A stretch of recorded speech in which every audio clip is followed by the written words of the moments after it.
ਸਤਿ ਸ਼੍ਰੀ ਅਕਾਲ। ਤੁਸੀਂ ਦੇਖ ਰਹੇ ਹੋ ਪੰਜਾਬ ਮੇਲ USA TV। ਮੈਂ ਵਰੁਣ ਕੌਰ ਮਾਨ ਖਬਰਾਂ ਦੇ ਬੁਲੇਟਿਨ ਵਿੱਚ ਤੁਹਾਡਾ ਸਵਾਗਤ ਹੈ। ਪੇਸ਼ ਨੇ ਪਹਿਲਾਂ ਚੋਣਵੀਆਂ ਖਬਰਾਂ। ਆਸਟ੍ਰੇਲੀਆਈ ਰਾਜ ਨੇ ਅੰਤਰਰਾਸ਼ਟਰੀ ਵਿਦਿਆਰਥੀਆਂ ਲਈ ਯੋਜਨਾਵਾਂ ਦਾ ਕੀਤਾ ਐਲਾਨ। ਅੰਮ੍ਰਿਤਸਰ ਤੋਂ ਬਰਮਿੰਘਮ ਉਡਾਣ ਦੇ ਸਮੇਂ 'ਚ 2 ਅਕਤੂਬਰ ਤੋਂ ਹੋਵੇਗੀ ਤਬਦੀਲੀ। ਟੇਕ ਆਫ ਤੋਂ ਪਹਿਲਾਂ ਏਅਰ ਇੰਡੀਆ ਐਕਸਪ੍ਰੈਸ ਫਲਾਈਟ ਦੇ ਇੰਜਣ ਵਿੱਚ ਲੱਗੀ ਅੱਗ, ਸੁਰੱਖਿਅਤ ਬਾਹਰ ਕੱਢੇ ਗਏ 145 ਯਾਤਰੀ। ਅਮਰੀਕਾ 'ਚ ਮੱਧਕਾਲੀ ਚੋਣਾਂ ਤੋਂ ਪਹਿਲਾਂ ਰਾਸ਼ਟਰਪਤੀ ਬਾਈਡਨ ਦੀ ਲੋਕਪ੍ਰਿਯਤਾ 'ਚ ਵਾਧਾ। ਬਾਈਡਨ ਪ੍ਰਸ਼ਾਸਨ ਵਿੱਚ ਭਾਰਤੀਆਂ ਦਾ ਦਬਦਬਾ, ਹੁਣ ਤੱਕ 103 ਨਿਯੁਕਤੀਆਂ। ਅਮਰੀਕਾ ਤੋਂ ਆਈ ਮੰਦਭਾਗੀ ਖਬਰ, ਕਪੂਰਥਲਾ ਦੇ ਨੌਜਵਾਨ ਪਰਮਵੀਰ ਸਿੰਘ ਦਾ ਗੋਲੀ ਮਾਰ ਕੇ ਕਤਲ। ਅਮਰੀਕਾ 'ਚ ਵਾਪਰੇ ਭਿਆਨਕ ਸੜਕ ਹਾਦਸੇ ਵਿੱਚ ਮਾਛੀਵਾੜਾ ਦੇ ਕੁਲਦੀਪ ਸਿੰਘ ਦੀ ਦਰਦਨਾਕ ਮੌਤ। यूक्रेन के राष्ट्रपति ज़ेलेंस्की की कार हादसा ग्रस्त, बाल बचे। ते हुण इन्हां खबरां दा विस्तार ते कुछ होर खबरां।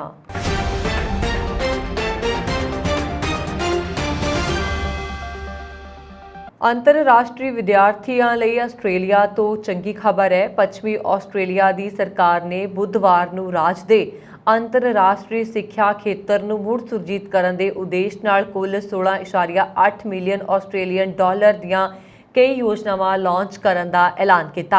बुधवार को घोषणा करते हुए WA अंतरराष्ट्रीय सिक्ख्या मंत्री डेविड टेंपलमैन ने कहा कि संभावी अंतरराष्ट्रीय विद्यार्थियों लिए WA नूं अध्ययन की एक पसंदीदा मंजिल वजों उत्साहित करने लई यह एक $10 मिलियन एक एजेंट प्रोत्साहन योजना बल वधेगा। टेंपलमैन ने कहा कि यह बहुत जरूरी है कि WA सरकार अंतरराष्ट्रीय विद्यार्थी एजेंटां दे नाल विद्यार्थियों को उत्साहित करती है तां जो उन्होंने साडे राज विच अध्ययन करने लई विचार करन अते अंत विच सही चोण करन लई उत्साहित किया जा सके।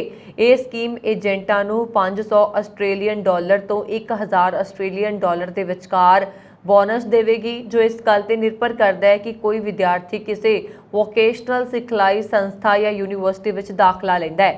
बाकी 6.8 मिलियन आस्ट्रेलियन डॉलर दो वखरियां सबसिडीज़ वल जाणगे। एयर इंडिया लिमिटेड के स्टेशन मैनेजर सरबजीत सिंह वालों सूचित किया गया है कि उन्हों दियां अमृतसर हवाई अड्डे तो बरमिंघम जाण वालियां उड़ाणां दे समय ते दिन विच 2 अक्टूबर 2022 तो तब्दीली की जा रही है। एयर इंडिया उड़ान AI 117 जो इस समय अमृतसर तो बरमिंघम लई शुक्रवार नूं दोपहर बाद 1:55 ते उड़दी है, वो शनिचरवार नूं दोपहर बाद 2:45 ते जाया करेगी। ਜਿਹੜੇ भी यात्रियों ने अमृतसर तो बरमिंघम ਲਈ शुक्रवार ਦੀਆਂ ਉਡਾਣਾਂ ਲਈ बुकिंग करवाई है, उन्होंने हुण शनिवार ਨੂੰ यात्रा करनी पएगी। इस तो इलावा एयर इंडिया ਵੱਲੋਂ बरमिंघम अमृतसर बरमिंघम सैक्टर 'ਚ एक होर उड़ान चलाई जा रही है जो 2/10/2022 ਤੋਂ सोमवार ਨੂੰ अमृतसर तो दोपहर 12:45 ਤੇ ਜਾਇਆ ਕਰੇਗੀ। बुधवार ਨੂੰ मस्कट हवाई अड्डे ते एयर इंडिया एक्सप्रैस की उड़ान के इंजन 'ਚ अचानक अग लग गई। अग लगन कारण फ्लाइट विच धुआं फैल गया। घटना तो बाद हवाई अड्डे ते हड़कंप मच गया। फ्लाइट विच सवार सारे यात्रियों को सुरक्षित बाहर कढ़ लिया गया है। फिलहाल घटना की जांच की जा रही है। एजेंसी मुताबक जदों यह हादसा वापरिया उदों एयर इंडिया का जहाज़ उड़ान भरन ही वाला सी। फ्लाइट रद्द कर दी गई। फ्लाइट मस्कट तो कोची आ रही सी। दस्सिया जा रहा है कि फ्लाइट के इंजन नंबर 2 'ਚ अग लगी सी।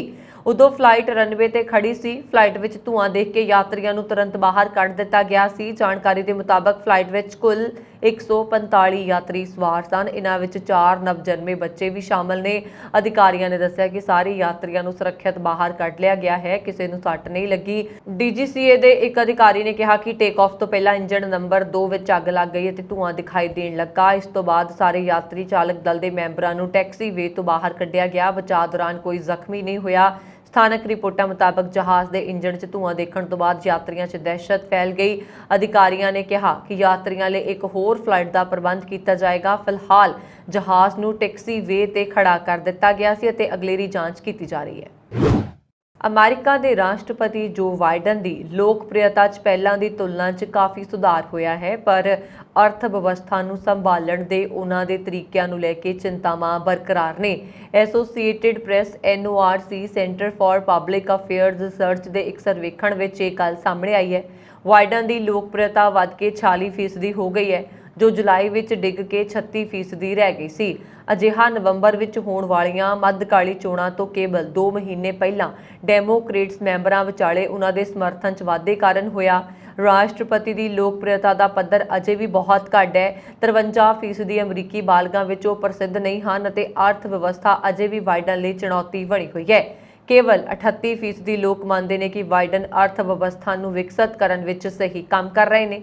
ਅਮਰੀਕਾ ਉੱਚ ਮਹਿੰਗਾਈ ਦਰ ਦਾ ਸਾਹਮਣਾ ਕਰ ਰਿਹਾ ਅਤੇ ਆਉਣ ਵਾਲੀਆਂ ਮੱਧਕਾਲੀ ਚੋਣਾਂ ਵਿੱਚ ਰਿਪਬਲਿਕਨ ਪਾਰਟੀ ਇਸ ਨੂੰ ਮੁੱਦਾ ਬਣਾਉਣ ਦੀ ਕੋਸ਼ਿਸ਼ ਵੀ ਕਰ ਰਹੀ ਹੈ। ਅਮਰੀਕਾ ਭਾਰਤੀਆਂ ਦੀ ਬੌਧਿਕ ਅਤੇ ਪ੍ਰਸ਼ਾਸਨਿਕ ਯੋਗਤਾ ਦਾ ਲੋਹਾ ਮੰਨਦਾ ਹੈ। ਇਹੀ ਕਾਰਨ ਹੈ ਕਿ ਰਾਸ਼ਟਰਪਤੀ ਜੋ ਬਾਈਡਨ ਨੇ ਹੁਣ ਤੱਕ 130 ਭਾਰਤੀ ਪ੍ਰਵਾਸੀਆਂ ਨੂੰ ਆਪਣੇ ਪ੍ਰਸ਼ਾਸਨ ਵਿੱਚ ਮੁੱਖ ਅਹੁਦਿਆਂ ਤੇ ਨਿਯੁਕਤ ਕੀਤਾ। ਭਾਰਤੀ ਮੂਲ ਦੀ ਆਬਾਦੀ ਅਮਰੀਕੀ ਆਬਾਦੀ ਦਾ ਕੇਵਲ 1% ਹੈ, ਪਰ ਅਮਰੀਕੀ ਪ੍ਰਸ਼ਾਸਨ ਵਿੱਚ ਉਹਨਾਂ ਦੀ ਨੁਮਾਇੰਦਗੀ ਅਤੇ ਦਖਲ ਅਹਿਮ ਹੈ। ਯੂਐਸ ਕੈਪੀਟਲ ਵਿੱਚ ਆਜ਼ਾਦੀ ਕਾ ਅੰਮ੍ਰਿਤ ਮਹੋਤਸਵ ਤਹਿਤ ਕਰਵਾਏ ਗਏ ਇੱਕ ਸਮਾਗਮ ਵਿੱਚ ਬਾਈਡਨ ਪ੍ਰਸ਼ਾਸਨ ਦੀ ਨੁਮਾਇੰਦਗੀ ਕਰਦਿਆਂ ਰਾਜ ਪੰਜਾਬੀਆਂ ਨੂੰ ਭਾਰਤੀਆਂ ਨੂੰ ਸੰਬੋਧਨ ਕਰਦਿਆਂ ਅਹਿਮ ਗੱਲਾਂ ਕਹੀਆਂ। ਰਾਜ ਪੰਜਾਬੀ ਵਾਈਟ ਹਾਊਸ ਦੀ ਰਾਸ਼ਟਰੀ ਸੁਰੱਖਿਆ ਕੌਂਸਲ ਵਿੱਚ ਗਲੋਬਲ ਹੈਲਥ ਸਿਕਿਉਰਿਟੀ ਅਤੇ ਬਾਇਓ ਡਿਫੈਂਸ ਲਈ ਸੀਨੀਅਰ ਡਾਇਰੈਕਟਰ ਵਜੋਂ ਕੰਮ ਕਰਦੇ ਨੇ। ਇਸ ਮੌਕੇ ਉਹਨਾਂ ਅਮਰੀਕੀ ਸਰਕਾਰ ਵਿੱਚ ਉੱਚ ਅਹੁਦਿਆਂ ਤੇ ਨਿਯੁਕਤ ਭਾਰਤੀ ਅਮਰੀਕੀਆਂ ਦੀ ਸੂਚੀ ਪੜ੍ਹ ਕੇ ਸੁਣਾਈ। ਪੰਜਾਬੀ ਨੇ ਕਿਹਾ ਕਿ ਅਮਰੀਕੀ ਰਾਸ਼ਟਰਪਤੀ ਬਾਈਡਨ ਨੇ ਆਪਣੇ ਪ੍ਰਸ਼ਾਸਨ ਵਿੱਚ 130 ਭਾਰਤੀ ਅਮਰੀਕੀਆਂ ਨੂੰ ਨਿਯੁਕਤ ਕੀਤਾ। ਇਹ ਮਾਣ ਵਾਲੀ ਗੱਲ ਹੈ। ਇਹ ਪ੍ਰੋਗਰਾਮ ਭਾਰਤ ਦੀ ਆਜ਼ਾਦੀ ਦੇ ਇਤਿਹਾਸਕ ਅੰਮ੍ਰਿਤ ਮਹੋਤਸਵ ਮੌਕੇ 75 ਭਾਰਤੀ ਅਮਰੀਕੀ ਸੰਸਥਾਵਾਂ ਵੱਲੋਂ ਆਯੋਜਨ ਕੀਤਾ ਗਿਆ ਸੀ। ਰਾਸ਼ਟਰਪਤੀ ਬਾਈਡਨ ਨੇ ਇਸ ਸਾਲ ਭਾਰਤ ਦੇ ਸੁਤੰਤਰਤਾ ਦਿਵਸ ਦੇ ਸੰਦੇਸ਼ ਵਿੱਚ ਕਿਹਾ ਕਿ ਲਗਭਗ 40 ਲੱਖ ਭਾਰਤੀ ਅਮਰੀਕੀਆਂ ਸਮੇਤ ਦੁਨੀਆ ਭਰ ਦੇ ਲੋਕਾਂ ਨੇ 15 ਅਗਸਤ ਨੂੰ ਭਾਰਤ ਦੀ ਆਜ਼ਾਦੀ ਦੀ 75ਵੀਂ ਵਰ੍ਹੇਗੰਢ ਮਨਾਈ। ਉਸ ਦੀ ਲੋਕਤੰਤਰੀ ਯਾਤਰਾ ਦਾ ਸਨਮਾਨ ਕਰਨ ਲਈ ਅਮਰੀਕਾ ਭਾਰਤ ਦੇ ਨਾਲ ਲੋਕਾਂ ਨਾਲ ਜੁੜ ਗਿਆ ਹੈ। ਅਮਰੀਕਾ ਤੋਂ ਇੱਕ ਮੰਦਭਾਗੀ ਖਬਰ ਸਾਹਮਣੇ ਆਈ। ਬੀਤੇ ਦਿਨ ਸੂਬੇ ਮਿਸੀਸਿਪੀ ਦੇ ਸ਼ਹਿਰ ਟੇਪੇਲੋ ਵਿੱਚ ਇੱਕ ਗੈਸ ਸਟੇਸ਼ਨ ਦੇ ਨਾਲ ਸਥਿਤ ਸਟੋਰ ਤੇ ਕੰਮ ਕਰਦੇ ਪੰਜਾਬੀ ਮੂਲ ਦੇ ਇੱਕ ਸਟੋਰ ਕਲਰਕ ਦਾ ਗੈਰ ਗੋਰੇ ਮੂਲ ਦੇ ਲੁਟੇਰੇ ਵੱਲੋਂ ਲੁੱਟ-ਖੋਹ ਕਰਕੇ ਗੋਲੀ ਮਾਰ ਕੇ ਕਤਲ ਕਰ ਦਿੱਤਾ ਗਿਆ। ਲੁਟੇਰੇ ਨੇ ਰਿਵਾਲਵਰ ਦੀ ਨੋਕ ਤੇ ਉੱਥੇ ਕੰਮ ਕਰ ਰਹੇ 33 ਸਾਲਾ ਪੰਜਾਬੀ ਪਰਮਵੀਰ ਸਿੰਘ ਦੇ ਸਿਰ ਵਿੱਚ ਗੋਲੀ ਮਾਰ ਕੇ ਉਸ ਦਾ ਕਤਲ ਕਰ ਦਿੱਤਾ।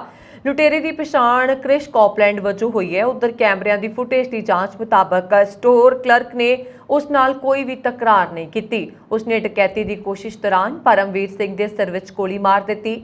ਪੁਲਿਸ ਨੇ ਦੋਸ਼ੀ ਵਿਅਕਤੀ ਨੂੰ ਗ੍ਰਿਫਤਾਰ ਕਰਕੇ ਜਲਦ ਹੀ ਜੱਜ ਦੇ ਸਾਹਮਣੇ ਪੇਸ਼ ਕੀਤਾ।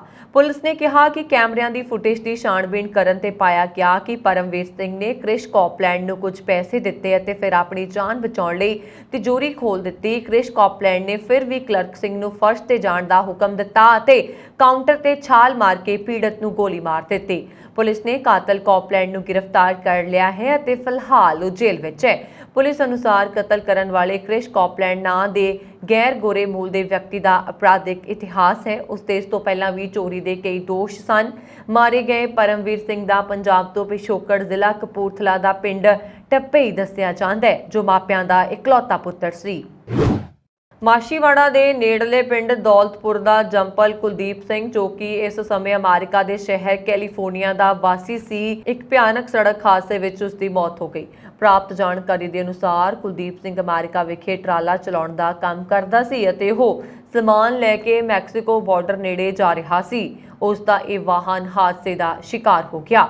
ਮਿਲੀ ਜਾਣਕਾਰੀ ਦੇ ਮੁਤਾਬਕ ਇਹ ਹਾਦਸਾ ਇੰਨਾ ਭਿਆਨਕ ਸੀ ਕਿ ਇਸ ਦੌਰਾਨ ਕੁਲਦੀਪ ਸਿੰਘ ਦੀ ਮੌਕੇ ਤੇ ਮੌਤ ਹੋ ਗਈ। ਕੁਲਦੀਪ ਸਿੰਘ ਦੀ ਮੌਤ ਤੋਂ ਬਾਅਦ ਪਿੰਡ ਵਿੱਚ ਸੋਗ ਦੀ ਲਹਿਰ ਛਾ ਗਈ। ਮ੍ਰਿਤਕ ਕੁਲਦੀਪ ਸਿੰਘ ਪਿਛਲੇ ਕਈ ਸਾਲਾਂ ਤੋਂ ਆਪਣੇ ਪਰਿਵਾਰ ਸਮੇਤ ਕੈਲੀਫੋਰਨੀਆ ਵਿਖੇ ਆਪਣੀ ਪਤਨੀ ਅਤੇ 5 ਬੱਚੇ ਛੱਡ ਗਿਆ ਹੈ। ਰੂਸ ਅਤੇ ਯੂਕਰੇਨ ਵਿਚਾਲੇ ਪਿਛਲੇ ਕਈ ਮਹੀਨਿਆਂ ਤੋਂ ਜੰਗ ਚੱਲ ਰਹੀ ਹੈ। ਲੰਬੇ ਸਮੇਂ ਤੋਂ ਚੱਲੀ ਆ ਰਹੀ ਜੰਗ ਅਜੇ ਤੱਕ ਕਿਸੇ ਨਤੀਜੇ ਤੇ ਨਹੀਂ ਪਹੁੰਚੀ ਹੈ। ਇਸ ਦੌਰਾਨ ਯੂਕਰੇਨ ਦੇ ਰਾਸ਼ਟਰਪਤੀ ਵਲੋਦੀਮੀਰ ਜ਼ੈਲੈਂਸਕੀ ਹਾਦਸੇ ਦਾ ਸ਼ਿਕਾਰ ਹੋ ਗਏ। ਜ਼ੈਲੈਂਸਕੀ ਦੀ ਕਾਰ ਦੀ ਟੱਕਰ ਹੋ ਗਈ। ਰਾਸ਼ਟਰਪਤੀ ਦੇ ਬੁਲਾਰੇ ਨੇ ਸਥਾਨਕ ਮੀਡੀਆ ਦੇ ਹਵਾਲੇ ਨਾਲ ਇਹ ਜਾਣਕਾਰੀ ਦਿੱਤੀ। ਜ਼ੈਲੈਂਸਕੀ ਦੇ ਬੁਲਾਰੇ ਸਹਿਰੀ ਨੇ ਇੱਕ ਫੇਸਬੁੱਕ ਪੋਸਟ ਵਿੱਚ ਕਿਹਾ ਕਿ ਰਾਸ਼ਟਰਪਤੀ ਦੀ ਕਾਰ ਨਾਲ ਹਾਦਸਾ ਵਾਪਰਿਆ। ਮੀਡੀਆ ਪੋਰਟਲ ਮੁਤਾਬਕ ਹਾਦਸੇ ਤੋਂ ਬਾਅਦ ਡਾਕਟਰ ਨੇ ਜਾਂਚ ਕੀਤੀ ਅਤੇ ਦੱਸਿਆ ਕਿ ਰਾਸ਼ਟਰਪਤੀ ਨੂੰ ਕੋਈ ਗੰਭੀਰ ਸੱਟ ਨਹੀਂ ਲੱਗੀ ਹੈ। ਬੁਲਾਰੇ ਮੁਤਾਬਕ ਜ਼ੈਲੈਂਸਕੀ ਕਾਫਲੇ ਰਾਹੀਂ ਕਿਤੇ ਜਾ ਰਹੇ ਸੀ, ਉਦੋਂ ਉਹ ਇੱਕ ਕਾਰ ਬੇਕਾਬੂ ਹੋ ਕੇ ਕਾਫਲੇ ਦੀ ਕੁਝ ਗੱਡੀਆਂ ਨਾਲ ਟਕਰਾਈ। ਜ਼ੈਲੈਂਸਕੀ ਦੇ ਨਾਲ ਮੌਜੂਦ ਡਾਕਟਰਾਂ ਨੇ ਵੀ ਕਾਰ ਦੇ ਡਰਾਈਵਰ ਨੂੰ ਡਾਕਟਰੀ ਸਹਾਇਤਾ ਦਿੱਤੀ ਅਤੇ ਉਸ ਨੂੰ ਐਂਬੂਲੈਂਸ ਵਿੱਚ ਭੇਜਿਆ। ਰਾਸ਼ਟਰਪਤੀ ਦੇ ਬੁਲਾਰੇ ਨੇ ਕਿਹਾ ਕਿ ਹਾਦਸੇ ਦੀ ਜਾਂਚ ਕੀਤੀ ਜਾਏਗੀ। ਪੁਲਿਸ ਇਸ ਘਟਨਾ ਦੀ ਜਾਂਚ ਕਰ ਰਹੀ ਹੈ। ਅਮਰੀਕਾ ਦੇ ਨਿਆਂ ਵਿਭਾਗ ਨੇ ਬੁੱਧਵਾਰ ਨੂੰ ਕਿਹਾ ਕਿ 3 ਇਰਾਨੀ ਨਾਗਰਿਕਾਂ ਤੇ ਦੇਸ਼ ਰੈਂਸਮਵੇਅਰ ਹਮਲੇ ਕਰਨ ਦਾ ਦੋਸ਼ ਲਗਾਇਆ ਗਿਆ। ਉਨ੍ਹਾਂ ਤੇ ਬਿਜਲੀ ਕੰਪਨੀਆਂ, ਸਥਾਨਕ ਸਰਕਾਰਾਂ, ਛੋਟ ਕਾਰੋਬਾਰਾਂ ਤੇ ਘਰੇਲੂ ਹਿੰਸਾ ਦੇ ਪੀੜਤਾਂ ਲਈ ਸ਼ੈਲਟਰ ਹੋਮ ਸਮੇਤ ਕਈ ਗੈਰ ਮੁਨਾਫਾ ਸੰਗਠਨਾਂ ਨੂੰ ਨਿਸ਼ਾਨਾ ਬਣਾਉਣ ਦਾ ਦੋਸ਼ ਹੈ। ਵਿਭਾਗ ਨੇ ਕਿਹਾ ਕਿ ਹੈਕਿੰਗ ਦੇ ਸ਼ੱਕੀਆਂ ਤੇ ਅਮਰੀਕਾ ਅਤੇ ਦੁਨੀਆ ਭਰ ਦੇ ਸੈਂਕੜੇ ਸੰਗਠਨਾਂ ਨੂੰ ਨਿਸ਼ਾਨਾ ਬਣਾਉਣ, ਡਾਟਾ ਚੋਰੀ ਕਰਨ ਅਤੇ ਫਰੌਤੀ ਦਾ ਭੁਗਤਾਨ ਨਾ ਕਰਨ ਤੇ ਡੇਟਾ ਨੂੰ ਜਨਤਕ ਕਰਨ ਦੀ ਧਮਕੀ ਦੇਣ ਦੇ ਦੋਸ਼ ਲਗਾਏ ਗਏ ਨੇ। ਕੁਝ ਮਾਮਲਿਆਂ ਵਿੱਚ ਪੀੜਤਾਂ ਨੇ ਫਰੌਤੀ ਵੀ ਅਦਾ ਕੀਤੀ ਹੈ। ਵਾਈਡਨ ਪ੍ਰਸ਼ਾਸਨ ਨੇ ਇਹ ਪਤਾ ਲਗਾਉਣ ਦੀ ਕੋਸ਼ਿਸ਼ ਕੀਤੀ ਹੈ ਕਿ ਇਹ ਹੈਕਰ ਕਿਸ ਦੇ ਇਸ਼ਾਰੇ ਤੇ ਕੰਮ ਕਰਦੇ ਨੇ। ਪਿਛਲੇ ਸਾਲ ਈਰਾਨ ਦੇ ਹੈਕਰਾਂ ਦੀ ਜਾਂਚ ਚੱਲ ਰਹੀ ਸੀ। ਫੈਡਰਲ ਬਿਊਰੋ ਆਫ ਇਨਵੈਸਟੀਗੇਸ਼ਨ ਨੇ ਬੋਸਟਨ ਦੇ ਬਾਲ ਚਿਕਿਤਸਕ ਹਸਪਤਾਲ ਤੇ ਸਾਈਬਰ ਹਮਲੇ ਨੂੰ ਰੋਕ ਦਿੱਤਾ ਸੀ। ਦੋਸ਼ ਹੈ ਕਿ ਈਰਾਨ ਸਰਕਾਰ ਦੁਆਰਾ ਸਪਾਂਸਰ ਕੀਤੇ ਗਏ ਹੈਕਰਾਂ ਨੇ ਹਸਪਤਾਲ ਤੇ ਸਾਈਬਰ ਹਮਲਾ ਕਰਨ ਦੀ ਕੋਸ਼ਿਸ਼ ਕੀਤੀ ਸੀ। FBI ਦੇ ਡਾਇਰੈਕਟਰ ਕ੍ਰਿਸਟੋਫਰ ਬੇ ਨੇ ਬੁੱਧਵਾਰ ਨੂੰ ਇੱਕ ਬਿਆਨ ਵਿੱਚ ਕਿਹਾ ਕਿ ਸਾਡੇ ਦੇਸ਼ ਵਿੱਚ ਸਾਈਬਰ ਹਮਲਿਆਂ ਦਾ ਖਤਰਾ ਹਰ ਦਿਨ ਹੋਰ ਗੁੰਝਲਦਾਰ ਹੁੰਦਾ ਜਾ ਰਿਹਾ।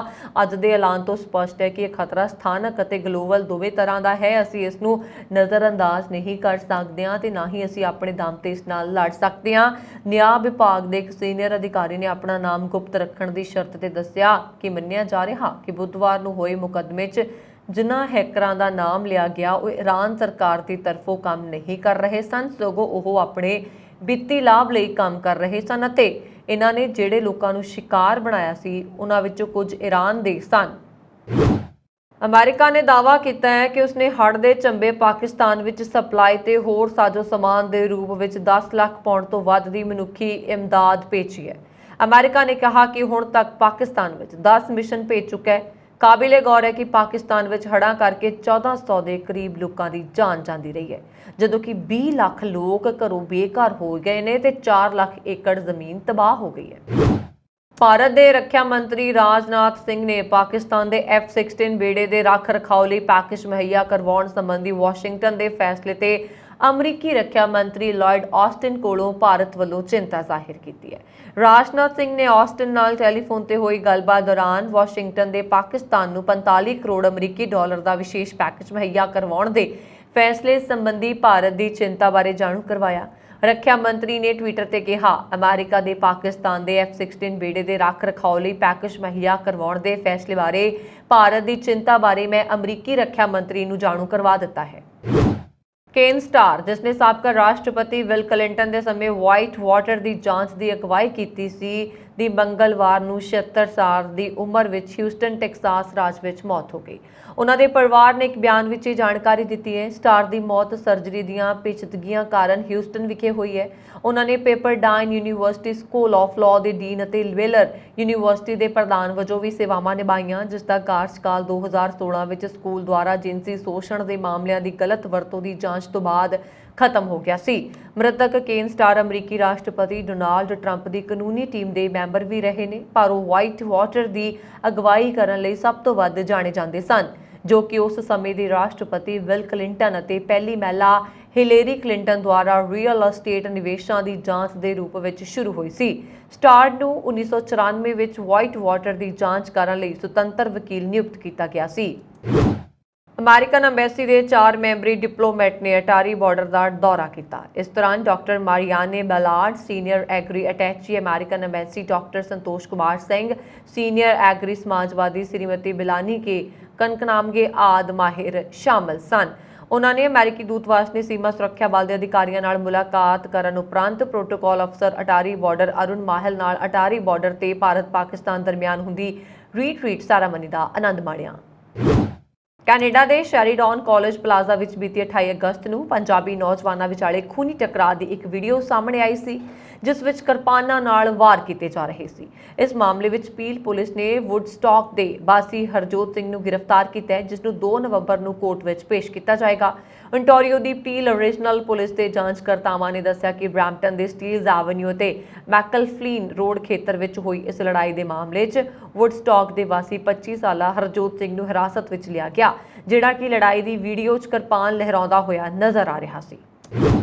ਕੈਲਗਰੀ ਦੇ ਨਿਸ਼ਾਨ ਸਿੰਘ ਸੰਧੂ ਨੂੰ ਪੁਲਿਸ ਨੇ ਗ੍ਰਿਫਤਾਰ ਕਰ ਲਿਆ, ਜਿਸ ਤੇ ਬਜ਼ੁਰਗਾਂ ਨਾਲ ਠੱਗੀਆਂ ਮਾਰਨ ਦੇ ਦੋਸ਼ ਲੱਗੇ ਨੇ। ਕੈਲਗਰੀ ਪੁਲਿਸ ਨੇ ਦੱਸਿਆ ਕਿ 81 ਸਾਲ ਦੇ ਇੱਕ ਬਜ਼ੁਰਗ ਦਾ ਪੋਤਾ ਅਮਰੀਕਾ ਵਿੱਚ ਰਹਿੰਦਾ ਹੈ। ਬੀਤੇ ਦਿਨ ਇੱਕ ਸ਼ਖਸ ਨੇ ਫੋਨ ਕਰਕੇ ਉਸ ਬਜ਼ੁਰਗ ਨੂੰ ਕਿਹਾ ਕਿ ਉਹ ਇੱਕ ਵਕੀਲ ਬੋਲ ਰਿਹਾ। ਉਸਨੇ ਅੱਗੇ ਕਿਹਾ ਕਿ ਉਸਦੇ ਪੋਤੇ ਨੂੰ ਅਮਰੀਕਾ ਦੀ ਪੁਲਿਸ ਨੇ ਗ੍ਰਿਫਤਾਰ ਕਰ ਲਿਆ ਤੇ ਉਸ ਦੀ ਜ਼ਮਾਨਤ ਕਰਵਾਉਣ ਲਈ ਪੈਸਿਆਂ ਦੀ ਲੋੜ ਹੈ। ਇਸ ਤੇ ਉਹ ਬਜ਼ੁਰਗ ਡਰ ਗਿਆ ਤੇ ਪੈਸੇ ਦੇਣ ਲਈ ਮੰਨ ਗਿਆ। ਉਹ ਸ਼ਖਸ ਨੇ ਕਿਹਾ ਕਿ ਉਸਦਾ ਇੱਕ ਵਿਅਕਤੀ ਉਸ ਕੋਲੋਂ ਘਰੋਂ ਹੀ ਪੈਸੇ ਲੈਣ ਆਏਗਾ। ਇਸ ਤੇ ਬਜ਼ੁਰਗ ਬੈਂਕ ਵਿੱਚੋਂ ਪੈਸੇ ਕਢਵਾ ਲਿਆਇਆ ਤੇ ਦੱਸੇ ਮੁਤਾਬਕ ਇੱਕ ਵਿਅਕਤੀ ਵੀ ਉਸ ਕੋਲ ਘਰੇ ਆ ਗਿਆ ਤੇ ਉਸ ਕੋਲੋਂ $12,000 ਲੈ ਕੇ ਚਲਾ ਗਿਆ। ਗੁਆਂਢੀ ਦੇਸ਼ ਪਾਕਿਸਤਾਨ ਤੋਂ ਸਿੱਖ ਸ਼ਰਧਾਲੂਆਂ ਦਾ ਜਥਾ ਕੌਮਾਂਤਰੀ ਅਟਾਰਾ ਵਾਘਾ ਸਰਹੱਦ ਸੜਕ ਰਸਤੇ ਭਾਰਤ ਪੁੱਜਾ। ਜਥੇ ਦੀ ਅਗਵਾਈ ਕਰ ਰਹੇ ਸਤਿੰਦਰਪਾਲ ਸਿੰਘ ਗੁਰਦੁਆਰਾ ਸ੍ਰੀ ਨਨਕਾਣਾ ਸਾਹਿਬ ਨੇ ਗੱਲਬਾਤ ਕਰਦੇ ਹੋਏ ਕਿਹਾ ਕਿ ਡੈਲੀਗੇਸ਼ਨ ਵਿੱਚ 48 ਮੈਂਬਰ ਨੇ ਜੋ ਸ੍ਰੀ ਦਰਬਾਰ ਸਾਹਿਬ ਅੰਮ੍ਰਿਤਸਰ ਨਤਮਸਤਕ ਹੋ ਕੇ ਗੁਰਦੁਆਰਾ ਸੀਸਗੰਜ ਦਿੱਲੀ ਸਾਹਿਬ, ਗੁਰਦੁਆਰਾ ਸਾਹਿਬ ਉੱਤਰਾਖੰਡ ਸ੍ਰੀ ਹੇਮਕੁੰਟ ਸਾਹਿਬ ਦੀ ਯਾਤਰਾ ਕਰਨਗੇ ਅਤੇ ਭਾਰਤ ਵਿੱਚ ਹੋਰ ਇਤਿਹਾਸਿਕ ਧਾਰਮਿਕ ਸਥਾਨਾਂ ਲਈ ਰਵਾਨਾ ਹੋਣਗੇ। ਇਮੀਗ੍ਰੇਸ਼ਨ ਅਤੇ ਕਸਟਮ ਦੀ ਲੋੜੀਂਦੀ ਕਾਗਜ਼ੀ ਕਾਰਵਾਈ ਕਰਨ ਉਪਰੰਤ ਜਥੇ ਨੂੰ ਮੰਜ਼ਿਲ ਵੱਲ ਰਵਾਨਾ ਕਰ ਦਿੱਤਾ ਗਿਆ ਹੈ। PRO ਅਰੁਣ ਮਾਹਲ ਨੇ ਕਿਹਾ ਕਿ ਜਥੇ ਕੋਲ 25 ਦਿਨ ਦਾ ਵੀਜ਼ਾ ਹੈ ਤੇ ਸ਼ਰਧਾਲੂ ਸ੍ਰੀ ਅਨੰਦਪੁਰ ਸਾਹਿਬ ਅਤੇ ਤਖਤ ਸ੍ਰੀ ਪਟਨਾ ਸਾਹਿਬ ਦੇ ਦਰਸ਼ਨ ਦੀਦਾਰ ਕਰਨ ਉਪਰੰਤ ਪਾਕਿਸਤਾਨ ਪਰਤਣਗੇ। ਕੈਨੇਡਾ ਵਿੱਚ ਕੁਝ ਭਾਰਤ ਵਿਰੋਧੀ ਅਨਸਰਾਂ ਨੇ ਟੋਰਾਂਟੋ ਦੇ ਮਸ਼ਹੂਰ ਸਵਾਮੀ ਨਾਰਾਇਣ ਮੰਦਿਰ ਨੂੰ ਨੁਕਸਾਨ ਪਹੁੰਚਾਇਆ। ਉਹਨਾਂ ਨੇ ਇਸ ਦੀਆਂ ਕੰਧਾਂ ਤੇ ਭਾਰਤ ਵਿਰੋਧੀ ਨਾਅਰੇ ਲਿਖੇ। ਮੰਦਿਰ ਪ੍ਰਸ਼ਾਸਨ ਨੇ ਸਥਾਨਕ ਪੁਲਿਸ ਨੂੰ ਸ਼ਿਕਾਇਤ ਕੀਤੀ ਅਤੇ ਪੁਲਿਸ ਮਾਮਲੇ ਦੀ ਜਾਂਚ ਕਰ ਰਹੀ ਹੈ। ਮੰਦਿਰ ਦੀ ਕੰਧ ਤੇ ਭਾਰਤ ਮੁਰਦਾਬਾਦ ਦੇ ਨਾਅਰੇ ਲਿਖੇ ਗਏ। ਭਾਰਤ ਸਰਕਾਰ ਨੇ ਇਸ ਘਟਨਾ ਤੇ ਸਖਤ ਇਤਰਾਜ਼ ਜਤਾਇਆ। ਅਜੇ ਤੱਕ ਕਿਸੇ ਵੀ ਜਥੇਬੰਦੀ ਨੇ ਇਸ ਦੀ ਜ਼ਿੰਮੇਵਾਰੀ ਨਹੀਂ ਲਈ ਹੈ ਅਤੇ ਨਾ ਹੀ ਇਹ ਪਤਾ ਲੱਗਿਆ ਕਿ ਕਿਸ ਵਿਅਕਤੀ ਜਾਂ ਕਿਸੇ ਸੰਸਥਾ ਨੇ ਇਸ ਨੂੰ ਅੰਜਾਮ ਦਿੱਤਾ। ਇਸ ਮਾਮਲੇ ਨੂੰ ਕੈਨੇਡੀਅਨ ਅਧਿਕਾਰੀਆਂ ਕੋਲ ਉਠਾਉਂਦੇ ਹੋਏ ਓਟਾਵਾ ਸਥਿਤ ਭਾਰਤੀ ਹਾਈ ਕਮਿਸ਼ਨ ਨੇ ਦੋਸ਼ੀਆਂ ਖਿਲਾਫ ਸਖਤ ਕਾਰਵਾਈ ਦੀ ਮੰਗ ਕੀਤੀ ਹੈ। ਭਾਰਤੀ ਹਾਈ ਕਮਿਸ਼ਨ ਨੇ ਟਵੀਟ ਕੀਤਾ ਹੈ, ਅਸੀਂ ਟੋਰਾਂਟੋ ਸਥਿਤ ਸਵਾਮੀ ਨਾਰਾਇਣ ਮੰਦਿਰ ਨੂੰ ਨੁਕਸਾਨ ਪਹੁੰਚਾਉਣ ਅਤੇ ਭਾਰਤ ਵਿਰੋਧੀ ਗੱਲਾਂ ਲਿਖਣ ਦੀ ਘਟਨਾ ਦੀ ਸਖਤ ਨਿੰਦਾ ਕਰਦੇ ਹਾਂ। ਕੈਨੇਡੀਅਨ ਅਧਿਕਾਰੀਆਂ ਨੂੰ ਅਪੀਲ ਕੀਤੀ ਜਾਂਦੀ ਹੈ ਕਿ ਇਸ ਮਾਮਲੇ ਵਿੱਚ ਦੋਸ਼ੀਆਂ ਵਿਰੁੱਧ ਤੁਰੰਤ ਅਤੇ ਸਖਤ ਕਾਰਵਾਈ ਕਰਨ। ਦੁਨੀਆ ਦਾ ਅਜੂਬਾ ਕੈਨੇਡਾ ਦਾ ਨਿਆਗਰਾ ਫਾਲਜ਼ ਮਹਾਰਾਣੀ ਦੇ ਦੇਹਾਂਤ ਦੇ 10 ਦਿਨਾਂ ਦੇ ਸੋਗ ਦੀ ਮਿਆਦ ਦੌਰਾਨ ਹਰ ਰਾਤ ਰਾਇਲ ਬਲੂ ਵਿੱਚ ਪ੍ਰਕਾਸ਼ਮਾਨ ਹੁੰਦਾ ਹੈ, ਕਿਉਂਕਿ ਕੈਨੇਡੀਅਨ 70 ਸਾਲ ਲਈ ਕੈਨੇਡਾ ਦੀ ਮਹਾਰਾਣੀ ਐਲਿਜ਼ਾਬੈਥ II ਦੇ ਦੇਹਾਂਤ ਨੂੰ ਦਰਸਾਉਂਦੇ ਨੇ। ਅਫਗਾਨਿਸਤਾਨ ਤੋਂ ਸਿੱਖ ਭਾਈਚਾਰੇ ਨੂੰ ਲੈ ਕੇ ਵੱਡੀ ਖਬਰ ਸਾਹਮਣੇ ਆਈ। ਅਫਗਾਨਿਸਤਾਨ ਦੀ ਤਾਲਿਬਾਨ ਸਰਕਾਰ ਨੇ ਸਿੱਖਾਂ ਦੇ ਪਵਿੱਤਰ ਗ੍ਰੰਥ ਸ੍ਰੀ ਗੁਰੂ ਗ੍ਰੰਥ ਸਾਹਿਬ ਜੀ ਨੂੰ ਦੇਸ਼ ਤੋਂ ਬਾਹਰ ਲਿਜਾਣ ਤੇ ਪਾਬੰਦੀ ਲਗਾ ਦਿੱਤੀ ਹੈ। ਇਸ ਮਾਮਲੇ ਵਿੱਚ ਇੰਡੀਅਨ ਵਰਲਡ ਫੋਰਮ ਨੇ ਭਾਰਤ ਸਰਕਾਰ ਤੋਂ ਦਖਲ ਦੇਣ ਦੀ ਮੰਗ ਕੀਤੀ ਹੈ ਤਾਂ ਜੋ ਤਾਲਿਬਾਨ ਸਰਕਾਰ ਇਸ ਪਾਬੰਦੀ ਨੂੰ ਹਟਾ ਦੇਵੇ। ਦੱਸਿਆ ਜਾ ਰਿਹਾ ਕਿ ਅਫਗਾਨਿਸਤਾਨ ਦੇ ਸੂਚਨਾ ਤੇ ਸੰਸਕ੍ਰਿਤੀ ਮੰਤਰਾਲੇ ਵੱਲੋਂ ਇਤਰਾਜ਼ ਜਤਾਏ ਜਾਣ ਤੋਂ ਬਾਅਦ ਅਫਗਾਨਿਸਤਾਨ ਦੇ ਵਿਦੇਸ਼ ਮੰਤਰਾਲੇ ਨੇ ਸ੍ਰੀ ਗੁਰੂ ਗ੍ਰੰਥ ਸਾਹਿਬ ਜੀ ਦੇ ਸਰੂਪ ਦੇਸ਼ ਤੋਂ ਬਾਹਰ ਲਿਆਉਣ ਤੇ ਰੋਕ ਲਗਾਉਣ ਦਾ ਹੁਕਮ ਜਾਰੀ ਕੀਤਾ ਹੈ। ਜਾਣਕਾਰੀ ਦੇ ਅਨੁਸਾਰ ਸਿੱਖਾਂ ਦੇ ਪਵਿੱਤਰ ਗ੍ਰੰਥ ਸ੍ਰੀ ਗੁਰੂ ਗ੍ਰੰਥ ਸਾਹਿਬ ਜੀ ਨੂੰ 11 ਸਤੰਬਰ 2022 ਨੂੰ 60 ਸਿੱਖਾਂ ਨਾਲ ਦਿੱਲੀ ਲਿਆਉਣ ਦਾ ਪ੍ਰੋਗਰਾਮ ਸੀ। ਅਫਗਾਨਿਸਤਾਨ ਦੇ ਸੂਚਨਾ ਤੇ ਸੱਭਿਆਚਾਰ ਮੰਤਰਾਲੇ ਨੇ ਸ੍ਰੀ ਗੁਰੂ ਗ੍ਰੰਥ ਸਾਹਿਬ ਜੀ ਨੂੰ ਦਿੱਲੀ ਲਿਜਾਣ ਦੇ ਕਦਮ ਤੇ ਸਖਤ ਇਤਰਾਜ਼ ਜਤਾ ਦਿੱਤਾ। ਇਸ ਤੋਂ ਬਾਅਦ ਅਫਗਾਨਿਸਤਾਨ ਦੇ ਵਿਦੇਸ਼ ਮੰਤਰਾਲਾ ਨੇ ਇੱਕ ਹੁਕਮ ਜਾਰੀ ਕਰਕੇ ਪਵਿੱਤਰ ਸ੍ਰੀ ਗੁਰੂ ਗ੍ਰੰਥ ਸਾਹਿਬ ਜੀ ਨੂੰ ਅਫਗਾਨਿਸਤਾਨ ਤੋਂ ਬਾਹਰ ਲੈ ਕੇ ਜਾਣ ਤੇ ਰੋਕ ਲਗਾ ਦਿੱਤੀ। ਅਫਗਾਨਿਸਤਾਨ ਦੇ ਤਾਲਿਬਾਨ ਸਰਕਾਰ ਦੇ ਇਸ ਕਦਮ ਦੀ ਜਾਣਕਾਰੀ ਭਾਰਤੀ ਵਿਸ਼ਵ ਮੰਚ ਨੇ ਦਿੱਤੀ ਹੈ। ਭਾਰਤੀ ਵਿਸ਼ਵ ਮੰਚ ਨੇ ਇਸ ਮਾਮਲੇ ਵਿੱਚ ਭਾਰਤ ਸਰਕਾਰ ਅਤੇ ਵਿਦੇਸ਼ ਮੰਤਰਾਲਾ ਦੇ ਦਖਲੇ ਦੀ ਮੰਗ ਕੀਤੀ ਹੈ। ਅਫਗਾਨਿਸਤਾਨ ਤੋਂ ਸਿੱਖਾਂ ਅਤੇ ਹਿੰਦੂਆਂ ਦੇ ਬਾਹਰ ਜਾਣ ਤੇ ਕੋਈ ਪਾਬੰਦੀ ਨਹੀਂ ਹੈ, ਇਹ ਮੰਚ ਦਾ ਕਹਿਣਾ ਹੈ। ਫਿਰ ਸ੍ਰੀ ਗੁਰੂ ਗ੍ਰੰਥ ਸਾਹਿਬ ਜੀ ਦੇ ਬਾਹਰ ਜਾਣ ਤੇ ਪਾਬੰਦੀ ਕਿਉਂ ਲਗਾਈ ਗਈ ਹੈ? ਦੱਸ ਦਈਏ ਕਿ ਅਫਗਾਨ ਵਿਦੇਸ਼ ਮੰਤਰਾਲਾ ਇਸ ਗੱਲ ਤੇ ਅੜਿਆ ਹੋਇਆ ਹੈ ਕਿ ਜਦੋਂ ਤੱਕ ਅਫਗਾਨ ਸੱਭਿਆਚਾਰ ਅਤੇ ਸੂਚਨਾ ਮੰਤਰਾਲੇ ਤੋਂ ਅਧਿਕਾਰਤ ਪੁਸ਼ਟੀ ਪੱਤਰ ਪ੍ਰਾਪਤ ਨਹੀਂ ਹੁੰਦਾ, ਧਰਮ ਗ੍ਰੰਥਾਂ ਨੂੰ ਅਫਗਾਨਿਸਤਾਨ ਤੋਂ ਬਾਹਰ ਲੈ ਕੇ ਜਾਣ ਦੀ ਆਗਿਆ ਨਹੀਂ ਦਿੱਤੀ ਜਾ ਸਕਦੀ। ਇਸ ਦੌਰਾਨ ਇਹ ਵੀ ਪਤਾ ਲੱਗਿਆ ਕਿ ਅਫਗਾਨ ਸਿੱਖਾਂ ਨੇ ਆਪਣਾ ਨਿਕਾਸੀ ਪ੍ਰੋਗਰਾਮ ਉਦੋਂ ਤੱਕ ਮੁਲਤਵੀ ਕਰ ਦਿੱਤਾ ਹੈ ਜਦੋਂ ਤੱਕ ਅਧਿਕਾਰੀਆਂ ਨੂੰ ਉਹਨਾਂ ਦੇ ਧਰਮ ਗ੍ਰੰਥ ਆਪਣੇ ਨਾਲ ਲੈ ਕੇ ਆਉਣ ਦੀ ਆਗਿਆ ਨਹੀਂ ਦਿੱਤੀ ਜਾਂਦੀ। ਅਫਗਾਨਿਸਤਾਨ ਦੇ ਵਿਦੇਸ਼ ਮਾਮਲਿਆਂ ਦੇ ਮੰਤਰਾਲੇ ਨੇ ਸੂਚਨਾ ਅਤੇ ਸੱਭਿਆਚਾਰ ਮੰਤਰਾਲੇ ਤੋਂ ਅਧਿਕਾਰਤ ਮਨਜ਼ੂਰੀ ਦੀ ਘਾਟ ਕਾਰਨ ਪਵਿੱਤਰ ਗ੍ਰੰਥਾਂ ਨੂੰ ਅਫਗਾਨਿਸਤਾਨ ਤੋਂ ਬਾਹਰ ਜਾਣ ਤੇ ਪਾਬੰਦੀ ਲਗਾ ਦਿੱਤੀ।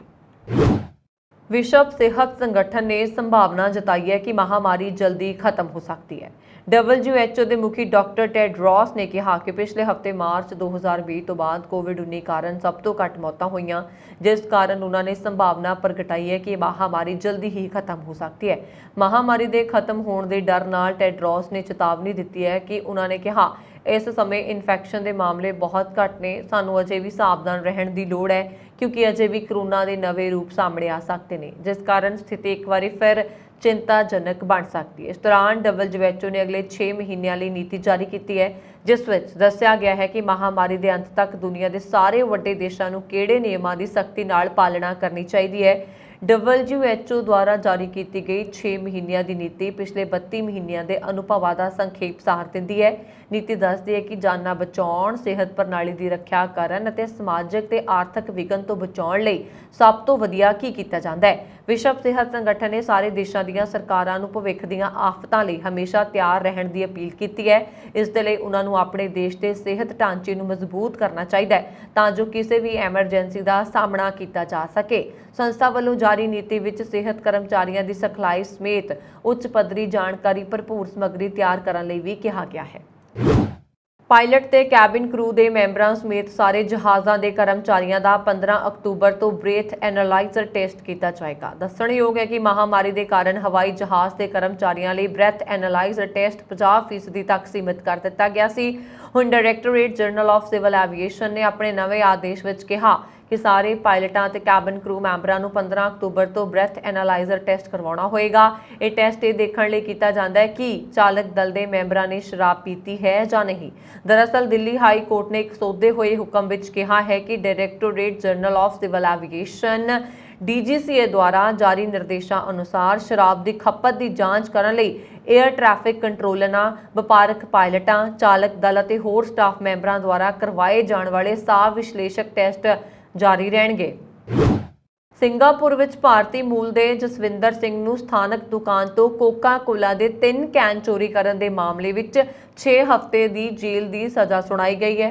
जसविंदर सिंह ने 26 अगस्त को बुकित मेहराब पब्लिक हाउसिंग एस्टेट में एक मिनी मार्ट के फ्रिज का दरवाजा खोलिया तो 3 कैन बिना भुगतान किए ही लैके चला गया। अगले दिन सवेरे दुकान खोलन ते दुकान मालक की पत्नी ने देखा कि फ्रिज का दरवाजा थोड़ा खुला होया सी। जोड़े ने अपने CCTV की फुटेज की जांच की ते सिंह नूं फ्रिज विचों 3 सिंगापुर डॉलर मुल वाले कोका कोला के 3 कैन चोरी करते वेख लिया। जोड़े ने पुलिस नूं सूचना दी, जिस तो बाद कैमरे की फुटेज के आधार पर जसविंदर सिंह नूं गिरफ्तार कर लिया गया। फ्रांस के दक्षिण पश्चिमी डिपार्टमेंट गिरोंडे विच जंगली अग ने 3200 हैक्टर जमीन नूं साड़ दिता, जिस कारण 840 लोगों को बाहर कड्ढण लई मजबूर होना पिया। स्थानक सरकार ने एक बयान विच यह जानकारी दी। अग कारण इलाके विच पारा 40 डिग्री के पार चला गया। समाचार एजेंसी शिन्हुआ की खबर मुताबक कगरिंडो और होर विभागों के 900 तो वध फायर फाइटरां नूं लामबंद किया जाएगा। आने वाले घंटिया विच होर विभागों तो सेवा कर्मियों के आने लई धन्नवाद। समाचार एजेंसी ने देर रात जारी बयान के हवाले नाल यह जानकारी दी है कि सवेर तो कैनेडियर 1 डैश और 3 वाटर बंपर हैलीकॉप्टर तैनात किए गए हैं। स्थानक सरकार ने कहा कि ले परोग और होर नगर पालिकावां विच एमरजेंसी रिहायशों की पेशकश की जा रही है। इस विच अगे कहा गया कि इस समय कोई होर निकासी की योजना नहीं है। मीडिया रिपोर्टां अनुसार खुश्क मौसम और गर्मी दी लहरां कारण इस गर्मियां विच गिरोंडे विभाग विच 30,000 हैक्टर तो वध जमीन सड़ गई है। चार धाम ਅਤੇ हेमकुंड साहिब यात्रा के इतिहास में नवा रिकॉर्ड बनाया गया। इस साल यात्रा ने साल 2019 की यात्रा का रिकॉर्ड तोड़ दिता। 4 महीनों की यात्रा में 35 लाख तो वध तीर्थ यात्री चार धाम ਅਤੇ हेमकुंड साहिब के दर्शनों लिए पुजे। उत्थे सितंबर में 5 लाख तो वध तीर्थ यात्री दर्शनों लिए रजिस्ट्रेशन करवा चुके हैं, जबकि साल 2019 की चार धाम यात्रा में बद्रीनाथ, केदारनाथ, गंगोत्री और यमुनोत्री धाम में कुल 34.5 लाख श्रद्धालुओं ने दर्शन करके रिकॉर्ड बनाया सी। 2 साल तक कोविड महामारी कारण यात्रा प्रभावित रही। इस साल यात्रा शुरू होंदे ही चार धामां विच दर्शन लई श्रद्धालुओं की भीड़ उमड़ी, जिसनूं कंट्रोल करने लई सरकार नूं धामां विच रोजाना दर्शन लई गिणती तय करनी पई। साल 2022 विच यात्रा शुरू होने तो बाद केदारनाथ धाम के करीब 11 लाख श्रद्धालु दर्शन कर चुके हैं ते 12 लाख तो वध श्रद्धालु बद्रीनाथ धाम के दर्शन कर चुके हैं। ਇਹ ਸਨ ਹੁਣ ਤੱਕ ਦੀਆਂ ਖਬਰਾਂ। ਮੈਨੂੰ ਵਰੁਣ ਕੌਰ ਮਾਨ ਨੂੰ ਦਿਓ ਆ ਗਿਆ। ਹੋਰ ਖਬਰਾਂ ਦੇ ਲਈ ਸਾਡਾ YouTube ਚੈਨਲ ਪੰਜਾਬ ਮੇਲ USA TV ਜ਼ਰੂਰ ਸਬਸਕ੍ਰਾਈਬ ਕਰ ਦਿਓ ਜੀ। ਸ਼ੁਕਰੀਆ। ਸਤਿ ਸ੍ਰੀ ਅਕਾਲ।